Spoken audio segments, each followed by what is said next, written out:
साथियों नमस्कार।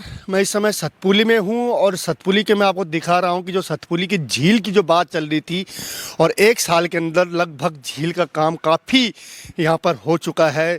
यहां पे जो बैराज है वो बन चुके हैं और अब इस झील के बनने के बाद निश्चित बात है कहीं ना कहीं सतपुली में पर्यटकों का आना शुरू हो जाएगा और यहाँ पर बहुत सारे पर्यटक बढ़ेंगे क्योंकि पौड़ी जनपद की बात करें तो कहीं पे ऐसी झील नहीं है।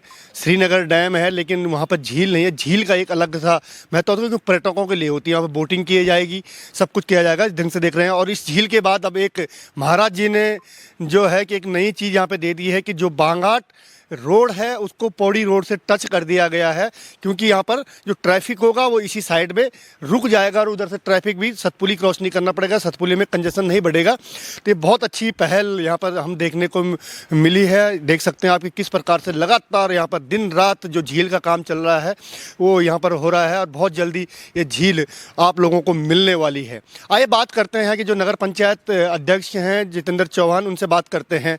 तो चौहान जी बहुत बहुत स्वागत आपका। धन्यवाद खंडूड़ी जी, आपके हिमालयन चैनल का मैं बहुत बहुत धन्यवाद करना चाहता हूँ। चौहान जी, जिस प्रकार से हम देख रहे हैं कि सतपुली झील का काम लगातार बड़ी तेज़ी से हो रहा है और बहुत जल्दी आपको झील मिलने वाली है। देखिए, इसके लिए मैं हमारे पूर्व के मुख्यमंत्री त्रिवेंद्र सिंह जी का और माननीय सतपाल महाराज जी का, क्योंकि हमारे क्षेत्रीय विधायक भी हैं, उनका धन्यवाद करना चाहूँगा। उनकी एक सोच रही है कि सतपुली को पर्यटन स्थली बनाया जाए और वाकई में भी आप जो देख रहे हो झील का काम बड़ी तेज़ी से चल रहा है और मुझे उम्मीद है कि इसी वर्ष 2026 में ये जून तक शायद इसका शुभारंभ हो जाएगा और जिससे कि हमारे जो नगर के लोग हैं उनको थोड़ा रोज़गार की उनकी स्थिति थोड़ा ठीक होगी, रोज़गार बढ़ेगा, हमारे युवाओं को रोज़गार मिलेगा और पर्यटक यहाँ पर आएगा। इसके लिए मैं बहुत बहुत धन्यवाद करना चाहूँगा अपने माननीय विधायक जी का और पूर्व सीएम त्रिवेंद्र सिंह रावत जी का। जी बहुत बड़ी बात है। लेकिन एक चीज़ देखने को मिल रही है कि जैसे ही अब मैं देख रहा हूँ यहाँ पे झील का हो रहा है, अब एक रोड भी कनेक्टिविटी मिल गई है आपको कि जो पूरा सतपुली क्रॉस नहीं करना पड़ेगा, रोड की कनेक्ट मिल जाएगी, बाजार में ट्रैफिक कम हो जाएगा। लेकिन जब अब पर्यटक आएगा उसके लिए भी तो अब आपकी जिम्मेदारियाँ बढ़ जाएंगी। देखिए, ये तो मेरा सौभाग्य है कि मैं नगर पंचायत अध्यक्ष के मेरे इस कार्यकाल में ये इस झील का यहाँ पर शुभारंभ होगा। रही बात पर्यटक आएगा और उसकी जो समस्याएं केवल ट्रैफिक से होगी या उन पे हमारे पे पार्किंग की व्यवस्था नहीं है, उसके लिए मैंने प्रस्ताव बनाया है, डीपीआर तैयार कर दिया। 10 करोड़ की वो डीपीआर है। जो नगर पंचायत का प्रांगण है हमारा, जहां आपने ये महोत्सव देखा होगा अभी, तो जब ये हमारा कार्यालय अब मेरे ख्याल से इस माह नए बिल्डिंग में शिफ्ट हो जाएगा, तो ये जो प्लॉट है, ये क्षेत्र जो वहाँ पर रिक्त भूमि पड़ी है, तो मेरा एक सोच थी कि मैं यहाँ एक 3 मंजिला पार्किंग बनाऊँ जिससे कि जो हमारा पर्यटक यहाँ पर आएगा उसको गाड़ी खड़ी करने की असुविधा ना हो, जिससे कि जाम ना लगे। तो ये डीपीआर मैंने तैयार की है और महाराज जी के पे मैंने दी है। अब देखते हैं उसमें क्या होता है।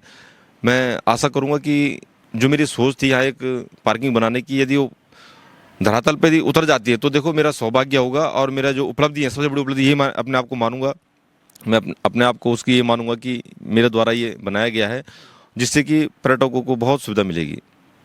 जी बिल्कुल, पर्यटकों को, क्योंकि सतपुली ऐसी जगह है कि बहुत जगहों का सेंटर है, बहुत जगहों की गाड़ियाँ यहाँ से निकलती है और ट्रैफिक की व्यवस्था यहाँ पे बहुत दिक्कत हो जाती है ट्रैफिक में। और निश्चित बात है कि जब झील बनेगी तो निश्चित आप देख सकते हैं कि जैसे नैनीताल है या मसूरी में देखते हैं हम या अन्य जगहों पर देखते हैं कि बहुत सारे जब पर्यटक आते हैं तो सबसे बड़ी समस्या जो होती है पार्किंग की होती है।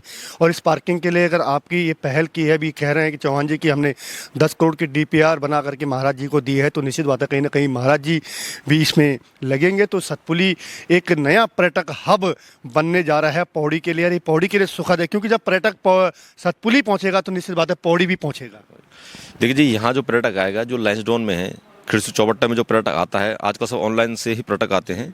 तो अभी आप देखेंगे कि लैंसडाउन में बहुत भीड़ लगी रहती है पर्यटकों की। दिल्ली से सैटरडे संडे को जो है लोग यहाँ आते हैं और वो उनको दिन में वहाँ एक्टिविटी करने के लिए कुछ उनके पास व्यवस्था नहीं है।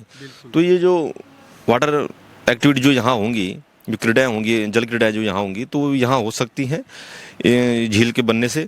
और ये एक बैराज है, जब ये पानी इसका रुकेगा तो ये झील का स्वरूप ले लेगा। इसको एकदम से झील नहीं कहा जाएगा कि झील तो एक प्राकृतिक नेचुरल होती है, तो जब ये बैराज में पानी रुकेगा ये झील का स्वरूप ले लेगा।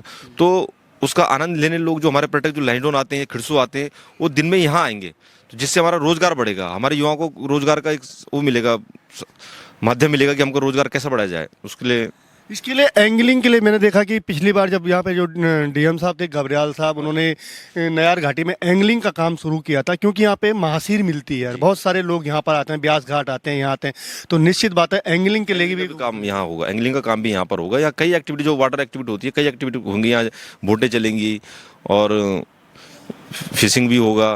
तो कई प्रकार की ऐसी एक्टिविटियाँ होंगी जिससे कि हमारा ये जो क्षेत्र है पर्यटक स्थली बनेगा। जी बिल्कुल। तो बहुत जल्दी साथियों आपको सतपुली में बहुत अच्छा एक वाटर स्पोर्ट्स के लिए बोलेंगे हम, या झील के लिए, पर्यटकों के लिए बोलेंगे, झील बोलेंगे, तो ये बहुत जल्दी आपको मिलने वाली है। और इसके लिए निश्चित बात है कहीं ना कहीं सतपाल महाराज और त्रिवेंद्र रावत का हम भी धन्यवाद करते हैं कि कम से कम पौड़ी जनपद के अंदर एक पर्यटक स्थल शुरू होने वाला है। धन्यवाद, नमस्कार। धन्यवाद।